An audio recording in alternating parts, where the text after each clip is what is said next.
Welcome to Can We Just Get a Minute, the podcast where we talk honestly about motherhood, life, divorce, dating, and everything in between. Mm-hmm. I'm Evie. I'm Amy. I'm Amanda. We just found her down the street. Yeah. She's back. Her kids are better and she's back with us this week. So we just sitting here with our drink of choice, which is Coke today, no mugs. If you'd like to sponsor us, Coca-Cola, you know where to... We've just been to the sauna. We dropped the kids off at school. School is back on, thank goodness. Thank Christ. Thank goodness. First, we need to do our What Made You Need a Minute this week. Who's going to start? Oh, Amanda. I'm going to throw my husband in the deep end. Oh, yeah. And I'm going to do one he needed a minute. My daughter is struggling with her attitude at the moment and really bad. And her brother just seems to be the sort, like, just the target. He breathes the same air she breathes. And she's like, she just like pounces. And he was just, it's school holidays. Our middle child had like a little surgery in the week. So he'd been home all this week and it was just all a lot. And he had quit vaping for about a month. And he yesterday was like, I need to go and get a vape. That was he needed a minute, but he doesn't drink or he doesn't really have anything else to like put that stressful energy into anything. So I allowed it, but yeah. Start all over again. I know. Like I said, there's worse things he could be doing, Exactly. He's smoking crack or anything. Exactly. Could be doing that. So Rabbit hole went straight to crack. he definitely needed a minute then. Amy, you got your minute that you needed? Well, I think just being inside with two children fighting during the school holidays was my every minute felt like, can I have a minute? But it was recently, right at the end of the school holidays, we've been talking about this last night and then today in the spa, how we feel like we give our kids so much. They get to eat out a lot. They get so many treats. We buy them a lot of like activity sets and Legos and things like that. And I feel I got so triggered yesterday because I brought my son this Lego, but it wasn't a Lego. It was a Kmart Lego, whatever. And it was like, oh, this is a piece of junk. I had a bit of a meltdown about it. And then I had a bit of a meltdown about it. Like, back in my day, I would have never got that. Yeah, well, for school holidays, I went to my Nana's place. And bless you, Nana. But, we were watching Love Boat and helping her get firewood in. And she'd have visitors and she taught us how to knit and all that kind of stuff. Whereas nowadays, I feel like it's our duty to entertain them. And they just want the next thing, the next thing, the next thing. Yes, and it's an expectation for them now. Yeah. It's like, hang on, can we just go back and go, actually, this isn't the expectation. This is still... Like, that costs you money. Yeah, and this is still not a guarantee. No. So that was my trigger. That was my, can I get a minute of going, things are going to be different around here. And we're not getting a croissant on the way to school. No. No. Well, mine is actually, I needed a minute to find my blooming AirPods. I have 2 sets of AirPods now, and I have lost both the right ears. And both the left ears and the other ones are very, very quiet, and I think they're broken. So it's really annoying me that I keep losing them. I need to buy some more. Well, I just bought those ones. Why don't you get the headphones? And I keep losing them because I take them out and I put them down somewhere. So anyway, what happened to the ones who used to plug them into your phone? Because then I wouldn't lose them. I lost mine. I just get some headphones because they are easy to find. I have got some. I like flip-flopping between them. I like having when the kids can't, when you're hanging around at home, you've got it in your ear and they can't see it. You need to listen to them. Yeah, I'm like, But actually, I've got a podcast or something going on in my ear. Fair enough. Yeah. But anyway, today we are going to talk about body image, aren't we? We are. A big, important topic. Yeah. We've had lots of conversations about it between us all and just your body changing and all of those things. When was the first time that you guys remember thinking, I don't know, about your body and your image? I remember I hit puberty really early, which I think by back in the olden days standards was kind of normal, but it was, I think it's probably a little bit earlier these days, but it was around 11 and the Spice Girls Impulse had just come out. It was 1999. Times were good. I was not. Amanda was cooking in the womb. Things were simpler then. Somebody from school, probably my friend Kate, shout out to Kate, got the Spice Girls Impulse. It was giving us all a go. I was like, hell yes. Put up my underarms. One of the girls was like, you've got hair on your arms. And I was like, what? Where did this come from? Like, Jesus. And then I, realized I had little breast buds and I had pubic hair. I mean, I wasn't paying any attention. It was just like, how did I not notice any of this was happening? Because it wasn't until like the next year that we talked about puberty, but I had just been just happy and just completely unaware of opinion around my body, really. I would just used it for fun and play and climbing, and there was no, oh my God, this is my body, I'm embarrassed. And that was the moment that changed. Oh my God. My view. My little Amy, bless her heart. I was feel really like tricky to shave too. Yeah. Did you then shave? Yeah, I absolutely butchered my underarms. Oh my gosh. Very tricky. I remember in the shower, I think I used my stepmom's razor because I noticed hair on my legs and I didn't want to tell anyone. So I used it, but I completely fucked up my leg. And then I had to tell her, and she was like, okay, well, maybe we should show you how to use that instead of just using it. But yeah, I can't even remember. I don't even know when I went through puberty. I just remember everyone getting their periods and I didn't have mine yet. And I was like, I really want my period. And you regretted something. And then I was like, God damn it. No, only because one of my friends at school, I think it was her stepmom or her mum, took her shopping when she got her period. That's like an exciting thing. And I was like, I want that. But I didn't get that. I think that my parents like, yeah, you just get your period and that's life. Pads or tampons. Yeah, here you go. I don't have a memory about noticing underarms or anything like that. When was the moment that you noticed your body or your relationship to your body? I'm trying to think. I just remember my mum lived in Australia and I remember being in a bikini and thinking I was like, and I've seen photos of that particular bikini. I'm like, damn, I wish I looked like that. I was more confident. But I remember being like, oh my God, like my legs, my rolls, my butt. Now I'm like, what the heck was I on about? I look bloody amazing. I think I was like 14, maybe not even. I just remember that. And I think in our era, back then, there was a lot of the Dolly magazines, girlfriend magazines, and they had all of that kind of stuff in it. And we didn't have social media, which I'm glad about today when you see people online and you can compare yourself every second of the day. But you definitely had that in like the magazines and the dieting, the tips, culture back then, and the tips on what you should eat or how many calories a Big Mac has in it and things like that. I remember that and being like, oh, I shouldn't eat.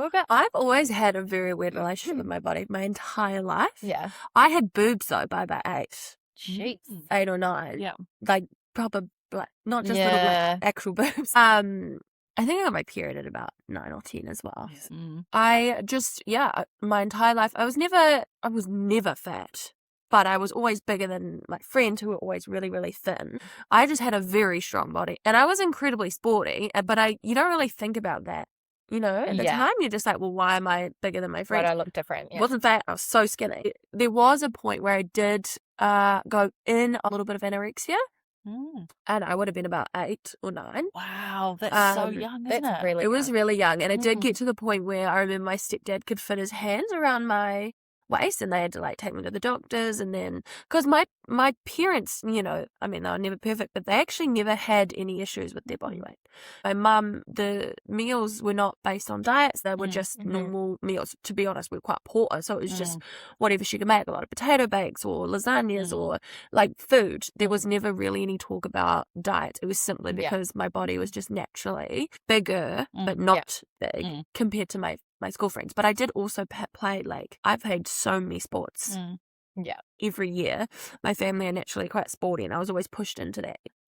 So I was very fit and very strong. So yeah, it started since then really. And then, I mean, I didn't really struggle that bad in teenagehood because I was still bigger than my friends, but I had big tits and big ass. So like it was fine. Teenagehood was okay. Still bigger than a lot of my friends, but still so skinny. I actually have a photo of me and I'm like maybe 11 and I'm in this blue bikini and we're out here. I think we're in Raumati fishing and I'm holding a snapper and the snapper is bigger than me, like than my waist. And I genuinely remember that day thinking I was so fat, and I remember running along the beach and being like so embarrassed that my cheeks were like jiggling or something like that. And like I look back at that photo and the fish is bigger than my waist. And because you, like you said, you like developed earlier, you probably had looked different to your friends because they hadn't started developing as well. You know, you had the hips, you had the boobs. I was year 9. So year 9, what's that, like 12, 13? You know, one of like the older boys in high school told me I had really nice birthing hips. What? Who says that? Who was it? How old was he? Well, he was only a few years older. Though I didn't struggle so bad in teenagehood. I've always hated my legs, always, because I felt like, because I have a very long torso. And my legs are actually shorter in proportion to the rest of my body, but you wouldn't really be able to tell. But I can tell. Isn't that funny though? I know. We would be able to pick ourselves apart. But yeah, to me, I'm just like, wow. I actually remember Googling like surgeries that would fix my legs because they were always, like I was like, oh, they're so big. They're also very muscly. What kind of plastic surgeries can I get to fix them? But there's not really anything. No. Yeah. Anyway. Well, I hope you love them now.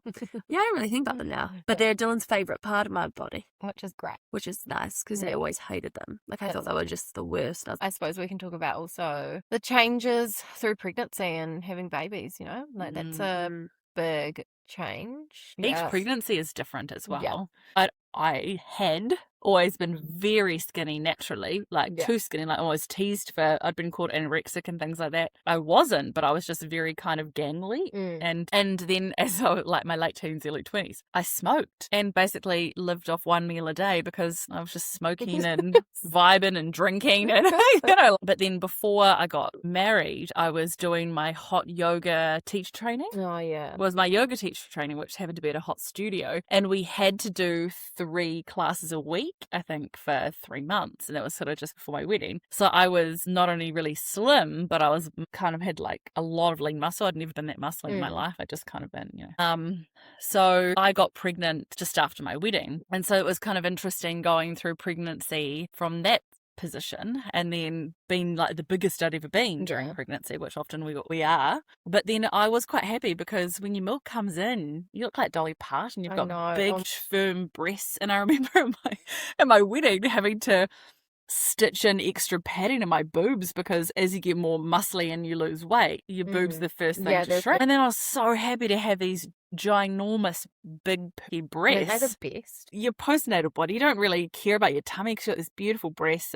But then the end of my breastfeeding journey, he was 1 and I felt very emancipated. Like my mental health was terrible and I was really skinny. I'd gone back to a size 8. My boobs were sad and there was kind of like I'm skinny so I can wear lots of my old clothes. So that was quite good. But then, my boobs weren't as firm, I guess. Yeah. Sadly. But then when I got pregnant with Daisy, I was in a much better place mentally. And I think because there were like 3.5 years in between, I'd done a lot of work on myself, my own confidence, my self-esteem, what clothes I liked, what colours matched me. So I'd kind of learnt different ways to feel good about myself, no matter what size I was or whatever. It was just like more what is an expression of me versus I have to be skinny enough to fit into whatever piece of clothing this is. Yeah. So after I had Daisy, I was a lot more liberated in my body. And I don't think I've lost weight at all since I've had her. And she's 6. Neither. That could be age, but I think it's also stress. And I also love food. Yeah. And I love being creative in the kitchen. Yeah, I don't know. I had probably learnt more that my body was going to change. And I actually learnt that I loved myself having more curves. Yeah. Because I'd always been very skinny and I'd always been like, oh gosh, I've got to wear fitted bras and I'd be self-conscious because different things because I think I'd been teased for being too skinny. Yeah. So it's funny, isn't it? Now I'm like, crazy. Actually, I think maybe my tummy is the part that I'm most self-conscious of now, but otherwise, I feel like I'd rather be more curvy. And that's what pregnancy, I think, the difference between pregnancies. Yeah, definitely makes you a bit more curvy, right?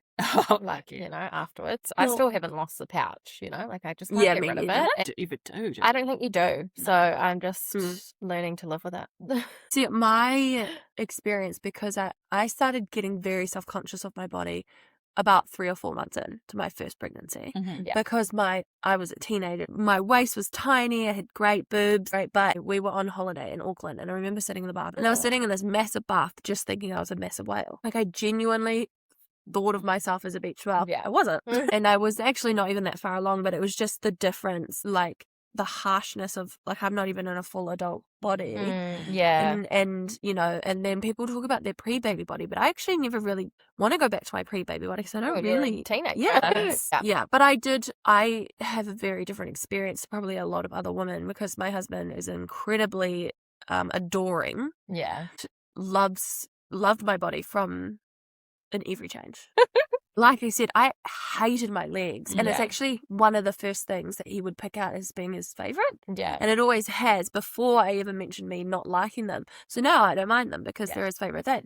And then my stretch marks, like someone made a comment of it when I was putting Ava into the car, my eldest. And my shirt came up a little bit and you could see some stretch marks, and they made a comment about it. And Dylan was really mad about the comment. And then I was just so self-conscious about them after that. Yeah. He was like, I actually think they're really attractive.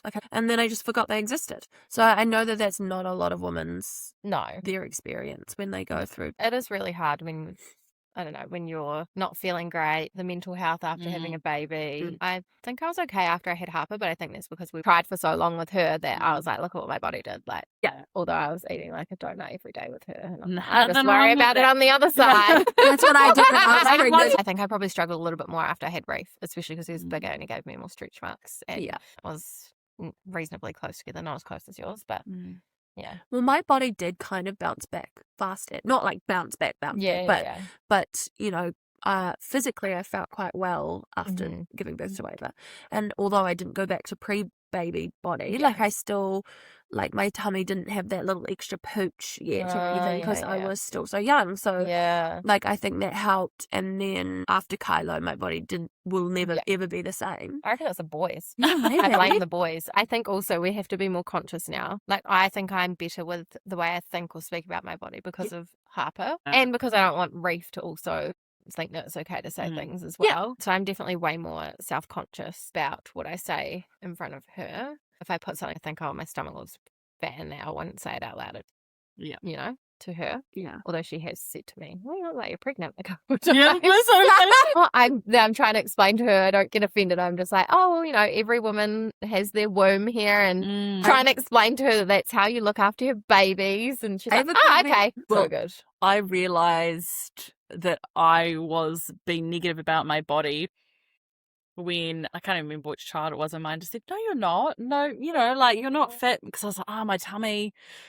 I don't feel comfortable in this, and kind of went upstairs, kind of talking to myself. And then when they were like, oh, no, you're not, I thought, oh, shit, actually can't say that. I was voice memoing someone. Oh, yeah. You know how you're just like, trying to plan, you kind of, you're not talking to your kids, but they're around and they're listening to the conversations that you're having. And even when we have wines together and stuff like that, you know, all the talks that you have. And I know my double chin, my tummy, you know, they're always on your mind when you're not feeling yourself. And when we're feeling tired or whatever, there's always those little things that you pick on about yourself, which I would love to stop in my brain, but it's not easy, right? But to say it out loud, I think when you hear your child say it back, and I think all of our children, all of our girls, was it the start of this year or the last? The words fat, was you're coming fat, up. I'm fat, I've got a fat tummy. We were all shocked at where has this come from? Just those words. Because I don't say that. No. Well, none of us say that, right? No. And like you said, sometimes we slip up and we say little things like that in front of them, but I don't think we are particularly the ones that are saying like my stomach looks things, but they've heard something at school where they're now saying it was just shocking because they're only 6 and then you're just like, and all three of us were like, absolutely, we're not using this word. This is not something that we're using. No, we kind of, I feel like we were all on that same page. Yeah. But I think that was a big wake-up call for all of us to go, we need not only to not say, this is what I don't like about my body. Around them, I still say it in my head because, you know, you kind of got it in there. To also say, I love this about your body, like you were saying Dylan does for you, which is fantastic. And I think I wish more men knew how impactful it is to say comments like that. They probably think it. And they probably show it with, you know, hanging around after women drooling. But if they could say it, it would mean so much. And so by applying that to our girls, I know with Daisy, she says something about her tummy. I'm like, yeah, but that's normal when you eat. It gets like that. That's good. But look at your, you know, fantastic. I love your smile. Your whole face lights up when you do. And, you know, like being intentional about a compliment as well. Yeah. Of course, you're so kind and all that as well. But body specific, it's important to also have those drops of, look how strong your legs are, look how fast you can run, and you know, look at what you're creating with your hands, and those kind of things are really important as well. It's sort of like, instead of having this is what I don't like, it's always this is what I love about me, you, injecting that in as first front, because whatever we teach them, this is what gets scary about parenting, is that what we teach them is their internal dialogue in the future. We have very important jobs. I know. And it's so scary. It's really scary. I was always kind of conscious of that from watching my mum with dieting and, body image. When all of our girls at the start of the year, that was a real, I think it shook us all. Yeah, it did. But in a good way, so we could go, okay, we've got to quash this now. And then how we're going to improve things moving forward. And I haven't heard them say anything like that for a while. No, I haven't either.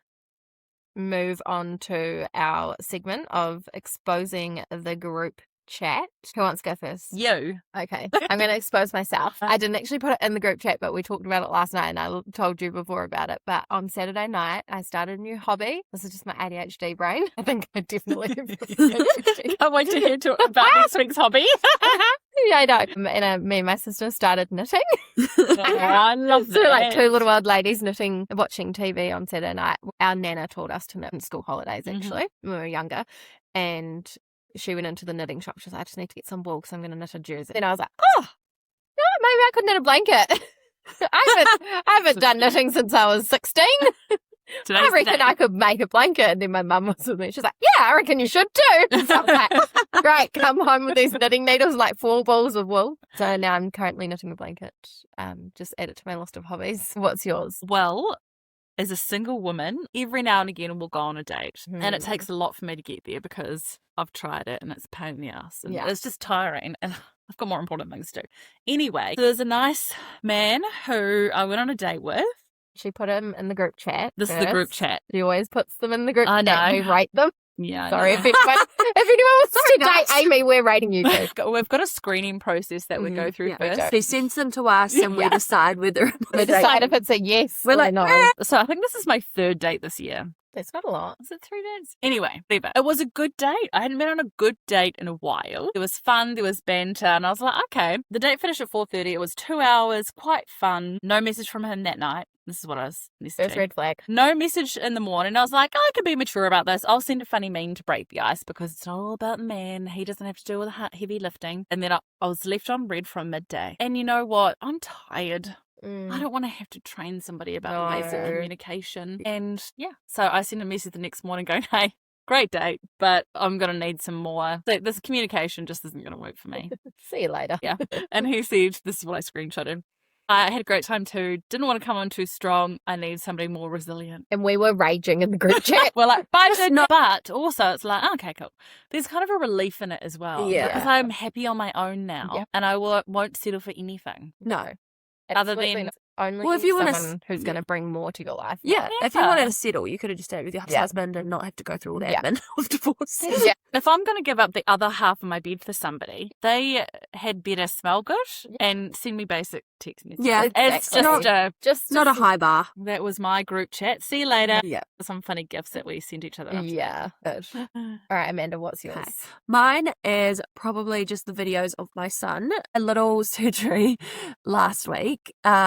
And he's great. He did actually say before the surgery that he was not going to go to sleep, and they gave him that sleeping medicine and he was fighting tooth and nail. And he's on the bed trying to sit up. Anyway, he has the surgery. I send them the video of him in recovery and it's him eating his ice cream trying and it's missing his mouth and he can't quite that was the best. It was quite a funny video. And then not 40 minutes after his surgery, he's on the TV and he's dancing to it. He's had surgery on his abdominal walls and the muscles. You can't move, mate. I'm like, can you just stay still? He's the kind of child that will not slow down as well. So you're going to have fun with that for the next month because he's not meant to do anything for a month. So, but that video was actually my favorite. Yeah. I showed Jamie and it was so funny. I wish we could put it on social media, but we won't expose our children to our social media. But you can imagine. It's just fun sending those videos, sharing it. Yeah. Can't wait for him to see that when he's 21. I know. My first thought was, oh my God, we're going to be picking them up from parties like this in 10 years. Yeah. Anyway, speaking of, you've got to go pick up your son from school. He's only allowed there for half a day. Yeah. Because of a surgery. Thank you for listening. All right. And we will see you next week. We'll let you know what we're going to talk about. Adios. Bye.